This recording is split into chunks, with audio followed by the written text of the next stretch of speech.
Kata saudaranya, silakan saja, saya tidak ada niat untuk melawan, membunuh, tidak. Sebelum sholat, maka itu adalah menyembelih untuk dirinya sendiri. Jadi bukan untuk berkurban ya khususnya. Bukan untuk Allah.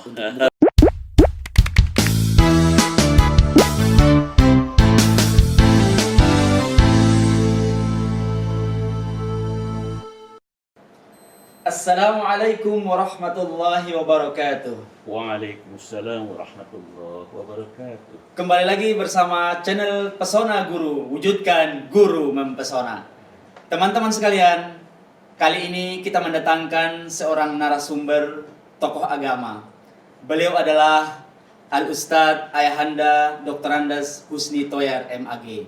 Kita akan berbincang-bincang dan bertanya kepada beliau tentang apa itu puasa Arafah, kurban, dan juga bagaimana pelaksanaannya. Mari langsung saja kita sapa beliau. Assalamualaikum warahmatullahi wabarakatuh, Ayahanda. Waalaikumsalam wabarakatuh. Waalaikumsalam. Bagaimana kabarnya Ayahanda? Alhamdulillah baik-baik. Alhamdulillah. Pada pandemi ini baik sekali. Baik sekali Ayahanda. Alhamdulillah. Sehat. Sehat ya, alhamdulillah Ayahanda ya. Iya. Ayahanda, sebelum saya berbincang-bincang dan bertanya-tanya tentang tema kita, sebetulnya saya ingin tahu dulu Ayahanda. Ayahanda ini kan saat ini mungkin usia sudah tidak muda lagi Ayahanda ya. Tetapi kelihatannya setiap di berbagai pertemuan ini Ayahanda sangat semangat sekali, sangat kuat sekali ini. Apa tipsnya Ayahanda buat kita semua? Alhamdulillah, dari hidup itu mengalir saja. Mengalir saya aja Ayahanda seperti ya. air gitu. Masya Allah. Jadi tidak ada yang dipikirkan berat-berat begitu. Tidak usah difikirkan berat-berat Ayahanda ya. Pokoknya mengalir apa adanya. Dan tetap sabar dan syukur prinsipnya. Sabar dan syukur ya. Ketika sedang mendapatkan nikmat, kita bersyukur. Ketika sedang nikmatnya berkurang, bersabar. Kita bersabar. Masya Allah, luar biasa. Jadi hidup ingin senang itu adalah antara sabar dan syukur. Nah itu teman-teman sekalian. Jadi Ayahanda ini kenapa tetap semangat sekali walaupun di usia saat ini. Sering masih di luar sana, masih berbagai manfaat untuk banyak orang. Ternyata tipsnya itu adalah sabar dan syukur. Masya Allah, luar biasa Ayahanda. Baik, itu adalah Asmaul Husna. Asmaul Husna Ayahanda. Sabur dan syakur. Masya Allah.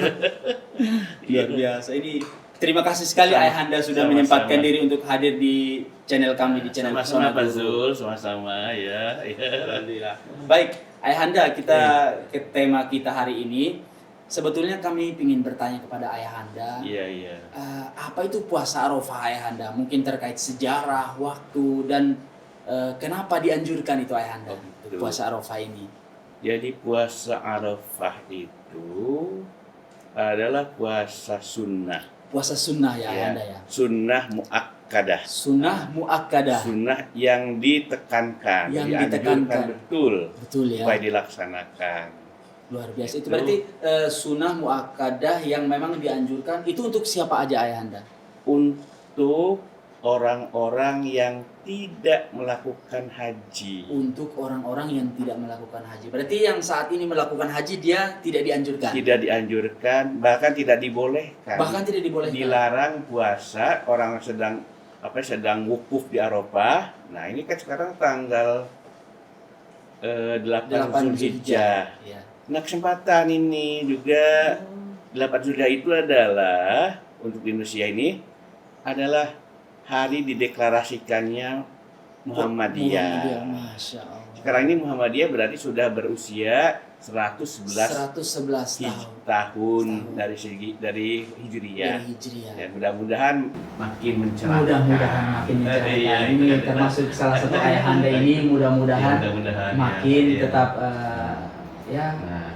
konsekuen dan jadi 8 Zulhijjah itu adalah hari tarwiyah. Hari persiapan gitu ya. Hari persiapan betul Ayahanda. Menjelang ke hari wukuf tanggal 9. Itu. Dan itu terkait waktunya itu apa selain tanggal ini boleh atau tanggalnya sudah ditentukan Ayahanda untuk terkait puasa Arafah? Betul, sudah ditentukan tanggal 9. Tanggal 9 itu Ayahanda. 9 Zulhijjah itu adalah wukuf di Arafah. Tanggal 10-nya itu baru hari raya kurban. Nah, kan itu ya, itu. Itu kira-kira berapa hari Ayahanda untuk puasa Arafah itu? puasa Arafah itu hanya 1 hari. Hanya 1 hari. Yaitu pada tanggal 9. Pada tanggal 9 Nah. artinya 1 hari sebelum kita melaksanakan sholat Idul Adha itu ya. Sebelum Lebaran ya. Betul. Jadi itu berarti besok kita berpuasa Arafah tanggal 9 Zulhijjah. Zulhijjah. Nanti hari Jumatnya kan Iya, hari Jumatnya kita berhari raya, berhari raya. berkurban juga, itu, Masya Allah. gitu. Makanya ini kita tanya-tanya kepada ayahanda ini agar kita beritahukan ke teman-teman, Iya. agar khususnya anak-anak kita Iya. agar melaksanakan puasa bersama kita semua ayahanda. Iya betul. Kemudian kira-kira kita melihat dari segi kenapa dianjurkan, kira-kira apa ayahanda? Jadi- Ada pesan di balik itu? Ada kaitannya dengan kisah.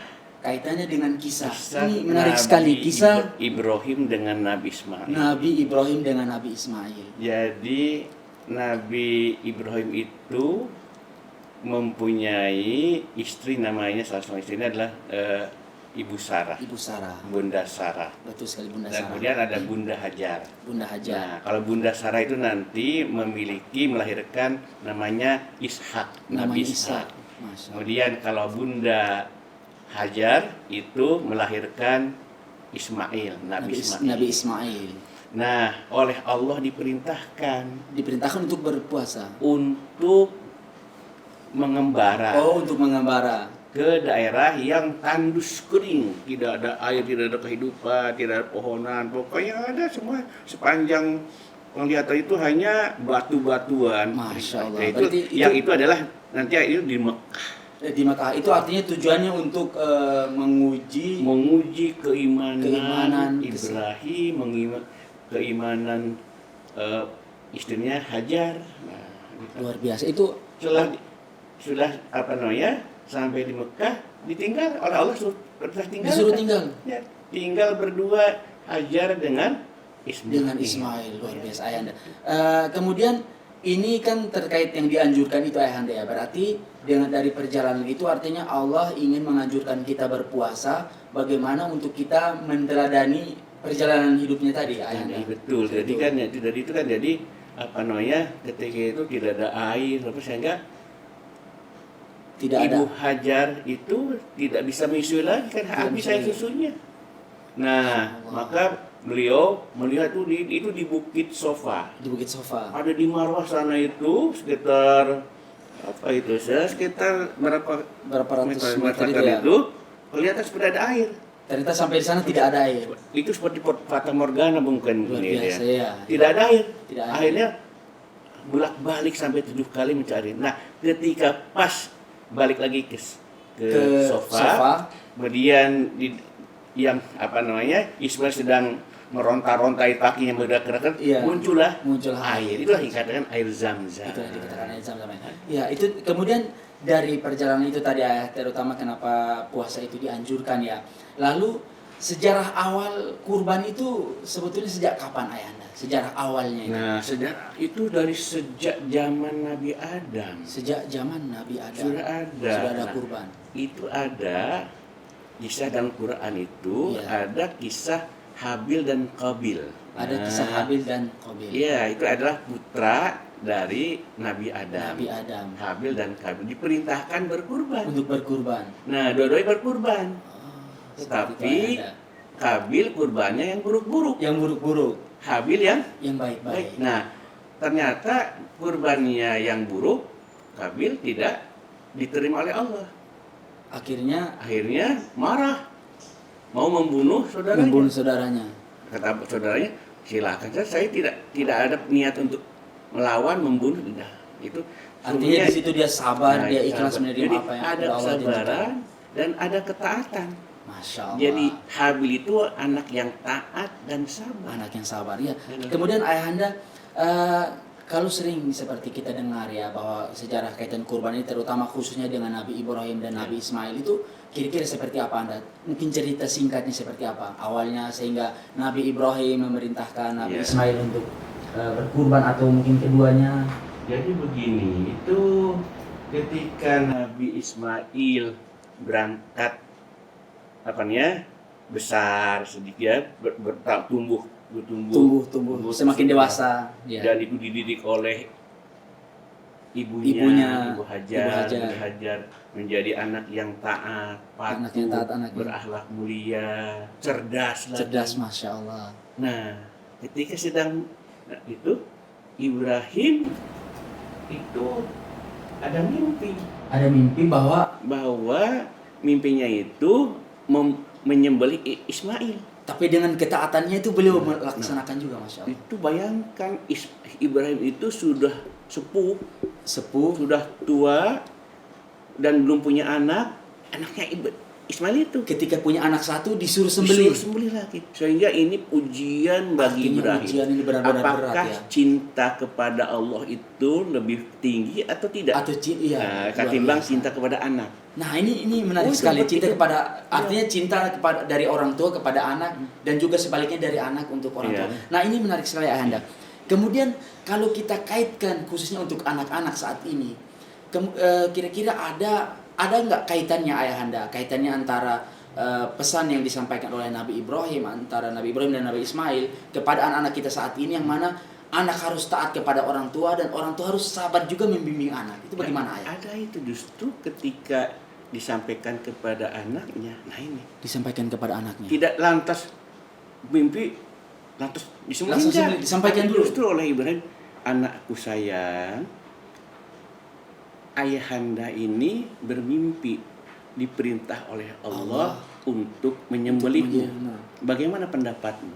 Itu diminta pendapat. Diminta pendapat. Kemudian Kata Ibrahim, kata Ismail, silahkan ayahanda.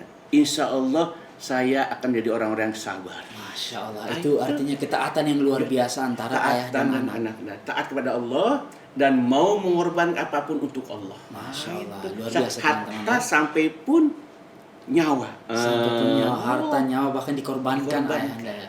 Mungkin saat ini kita cobaan tertinggi mungkin belum seberapa ya dengan Belum seberapa Masya dengan yang Allah. dialami oleh Ibrahim dan Nabi Ismail. Ibrahim dan Ismail ayahanda ya. Betul. Ini luar biasa. Ini kan kita ingin memberikan pembelajaran juga buat anak-anak siswa kita khususnya ayahanda ya. Bagaimana kita taat kepada orang tua. Betul. Dan kita sebagai orang tua kita juga harus menteladani Nabi Ibrahim tadi. Ya. Ketika ada sesuatu kita sampaikan secara baik kepada anak kita. Baik kepada anak. Jadi Masya orang Allah. tua bagaimana berkomunikasi dengan dengan anak. anak-anak dengan baik sehingga Dengan anak baik. bisa mengerti, Ya, anak bisa dan mengerti. kemudian bagaimana orang tua mendidik supaya anak-anak itu taat patuh pada orang tua Kepada orang kepada tua. Allah. Masya Allah. Semoga Gitu. kita semua bisa meniru itu. Mudah-mudahan ayahanda. kita itu Mudah-mudahan. adalah teladan yang paling teladan yang paling baik. baik ayahanda. Kemudian ini masih terkait kurban ayahanda. Pelaksanaan kurban ini kapan ayahanda? Waktu yang sebenarnya itu dianjurkan itu kapan? Kurban itu dilaksanakan setelah sholat hari raya Idul Adha. Setelah hari Idul Adha. Iya. Apakah pada hari itu aja atau di luar hari itu juga boleh? Nah Kira-kira itu begitu, ayah. ada begini. Itu pelaksanaan di awal di setelah hari raya, kemudian tambah dengan hari tasyrik. Hari tasyrik. Tanggal 11 Zulhijjah, 12 dan 13 Zulhijjah. Nah, Artinya masih di dalam 3 hari itu ya, jadi kita dianjurkan jadi berkurban. masanya 4 hari. Oh, masanya 4 hari. Dari tanggal 10 10 itu setelah Sholat Id, Sholat Id. baru 11, 12, 13. 13. Artinya 4 hari itu 4 hari. kita boleh berkurban. Itu kalau disembelih pada waktu itu maka sah Maka kurbannya. sah. Namun andai kata ada yang menyembelih sebelum hari raya, sebelum sholat, Sebelum sholat? maka itu adalah menyembelih untuk dirinya sendiri. Jadi bukan untuk berkurban ya bukan, khususnya. bukan untuk Allah. Bukan untuk Allah ya. Iya, itu. Luar biasa. Itu. Kemudian jenis hewan apa aja sih yang kita dianjurkan itu? Apakah hewannya itu harus sama semua atau beda-beda Iya. atau jenis hewan tertentu yang dianjurkan? Jadi menurut Al-Quran justru yang diminta adalah bahaim. Bahaim. Itu binatang ternak. Oh, maksudnya bahaim tadi binatang ternak. Jadi tapi binatang ternak itu di situ terdiri dari unta, sapi, kerbau dan kambing.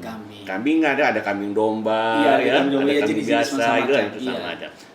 Nah, ayam tidak. Ayam tidak padahal ayam juga termasuk binatang peliharaan Iya, ya, biasa, ayam ya. tapi bukan. Berarti memang dia ada anjurannya binatang peliharaan, tapi ada jenis-jenis Ada jenis tertentunya. yang ditentukan. Iya, jenis ditentukan. Seperti tadi unta, Iya. kambing, Nah, betul. sapi dan Unta sebagainya. itu boleh dikorbankan, tapi harus memenuhi syarat. Harus memenuhi itu. Kira-kira syarat apakah hewan itu masih berumur belia atau berumur sudah dewasa atau bagaimana ayahanda? Ciri-ciri hewan Kalau itu?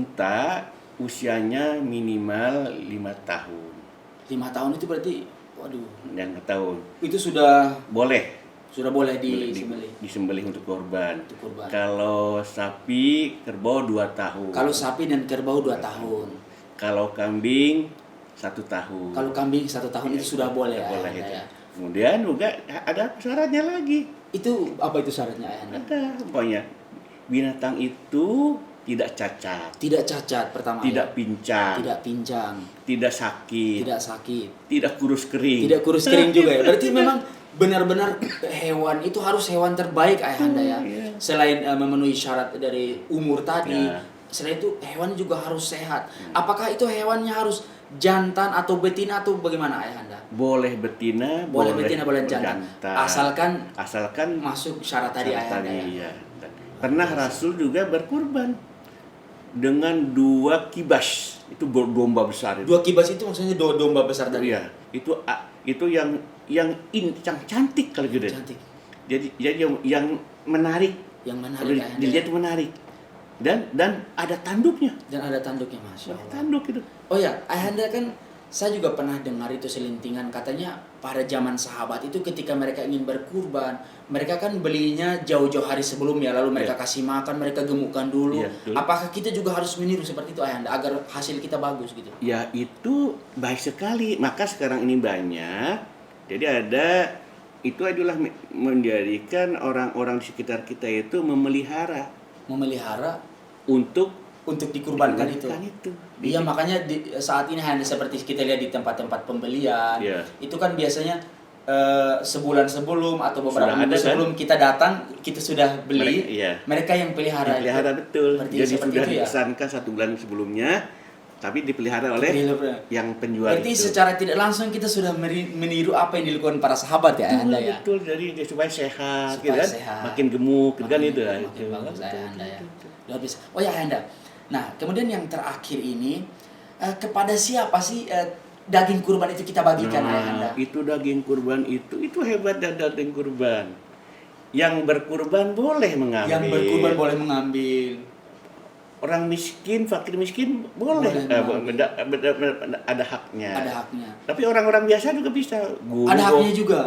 Dosen boleh, guru boleh, ya kepala sekolah Iya, boleh. kepala gitu. sekolah Semua. boleh. Jadi itu untuk semua. Artinya berbeda dengan zakat ya. Kalau Berbeda zakat kan dengan ada zakat, kalau zakat nggak boleh. tentu penerimaan tertentu. Kalau ini Iya. dia semua boleh. boleh menikmati. Tentu ada kadar dan ukuran Ah, yang mungkin tentunya ya tidak jangan yang berkurban 1 ekor kambing kemudian Dibawa yang semua, dibawa tentu semua tidak, ya. atau tinggal kepalanya saja yang dikurban yang Biasa. disampaikan itu nggak boleh. Biasa. Ada batasannya. Pak maksimal paling banyak sepertiganya. paling sepertiganya Ayahanda ya. Makanya kalau ada yang berkurban kambing kan Ada jatahnya, paha. dikasih paha saja kan. Biasanya paha sebelah kanan Paha atau sebelah kanan, paha ya, sebelah betul. kanan itu, Ayahanda. Cukup itu. Luar biasa. Itu. Berarti memang sudah diatur seperti itu. Sudah diatur. Kemudian mungkin yang terakhir ini singkat saja Ayahanda.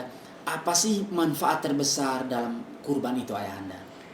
Manfaatnya adalah satu, itu untuk mendidik kita punya kasih sayang kepada sesama. Mendidik kita untuk mempunyai kasih sayang kepada sesama.